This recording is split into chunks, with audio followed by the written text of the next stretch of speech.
তলে তলে নির্বাচনের প্রস্তুতি নিচ্ছে আওয়ামী লীগ। গণমাধ্যমে সরব হচ্ছেন নেতাকর্মীরা। ব্রাহ্মণবাড়িয়া সমাচারে দেখুন বিস্তারিত। শেখ হাসিনা টানা ১৫ বছরের শাসনামলে দলটির কেউ কখনো চিন্তা করেনি ক্ষমতা ছেড়ে এভাবে পালাতে হবে। ছাত্র জনতার অভ্যুত্থানে সেই ইতিহাসও রচিত হয়েছে।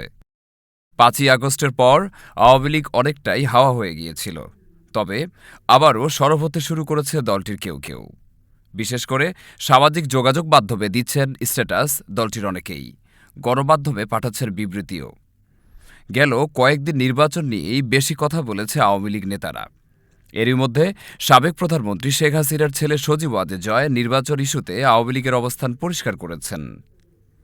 বার্তা সংস্থা রয়টার্সকে তিনি বলেছেন, আওয়ামী লীগকে ছাড়া প্রকৃত সংস্কার এবং নির্বাচন অসম্ভব। জয়ের এমন কথায় অনেকটা পরিষ্কার যে আগামী নির্বাচনের জন্য তাদের দল প্রস্তুতি নিতে শুরু করেছে।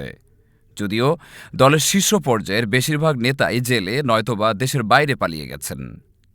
এদিকে আওয়ামী লীগকে রাজনীতি থেকে নিষিদ্ধ কিংবা ১০ বছর দূরে রাখার বিষয়টিও সামনে এসেছে।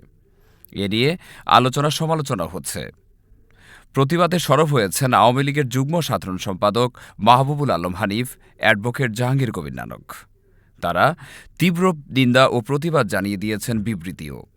তিনি বলেন, আওয়ামী লীগের মতো ঐতিহ্যবাহী বৃহৎ শক্তিশালী রাজনৈতিক দল, যে দলের নেতৃত্বে দেশ স্বাধীন হয়েছে এবং উন্নয়ন অগ্রযাত্রায় গুরুত্বপূর্ণ ভূমিকা পালন করেছে, সে দলকে বাইরে রেখে নির্বাচনের কথা বলাটা একেবারেই অগ্রহণযোগ্য এবং অযৌক্তিক। আওয়ামী লীগ আগের চেয়েও আবারও শক্তিশালী হয়ে ফিরে আসবে বলেও জানিয়েছেন হাসিনা পুত্র সজীব ওয়াজেদ জয়।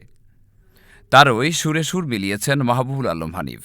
তিনি বলেন, আওয়ামী লীগের নেতাকর্মীরা বর্তমান প্রেক্ষাপটে কিছুটা বিব্রতকর অবস্থায় আছে। কিন্তু এটাও মাথায় রাখতে হবে, ১৯৭৫ সালে জাতির পিতাকে সপরিবারে হত্যার মধ্য দিয়ে যখন আওয়ামী লীগকে নিশ্চিহ্ন করার ষড়যন্ত্র করা হয়েছিল, তখনই এরকম একটা ধাক্কা এসেছিল। সে সময়ও আওয়ামী লীগ ঘুরে দাঁড়িয়েছিল। অতএব আওয়ামী লীগ আবারও অতীতের মতো ঘুরে দাঁড়াবে এবং আগামী সংসদ নির্বাচনে অংশ নেবে। আওয়ামী লীগকে বাদ দিয়ে বাংলাদেশে কোনো নির্বাচন হবে না।